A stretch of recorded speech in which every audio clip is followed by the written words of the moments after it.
हामी सबैलाई हाच्छिउँ बेला बेलामा आइ नै रहन्छ, तर कुनै समयमा मानिसहरू विभिन्न कारणले गर्दा हाच्छिउँ रोक्न बाध्य हुन्छन्।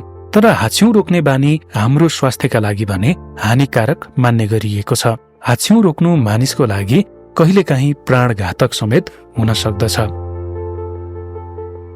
हाच्छिउँलाई रोक्न खोज्दा कानको जालीमा असर पर्न सक्दछ भने मस्तिष्कको नसा पनि फाट्न सक्दछ।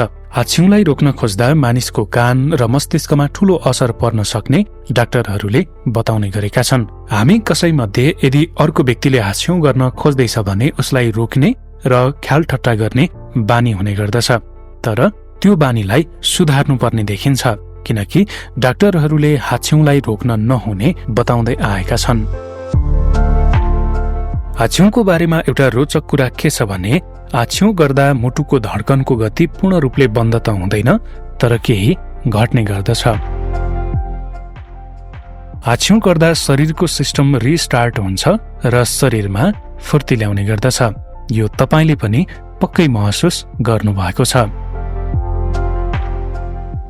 अर्को रोचक कुरा, हाच्छिउँ गर्दा हाम्रो आँखा आफै बन्द हुने गर्दछ। अपवादमा बाहेक संसारका सबै मानिसहरूको आँखा हाच्छिउँ गर्दा बन्द हुने गर्दछ, वा यसरी भनौं आँखा हेरेर हामी हाच्छिउँ गर्न सक्दैनौं।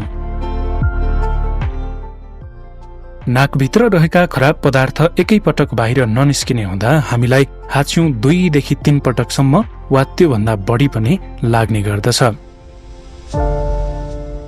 धुवाँ, धुलो, चिसो एलर्जी बाहेक सूर्यको किरण पनि हाच्छिउँको कारण बन्न सक्दछ।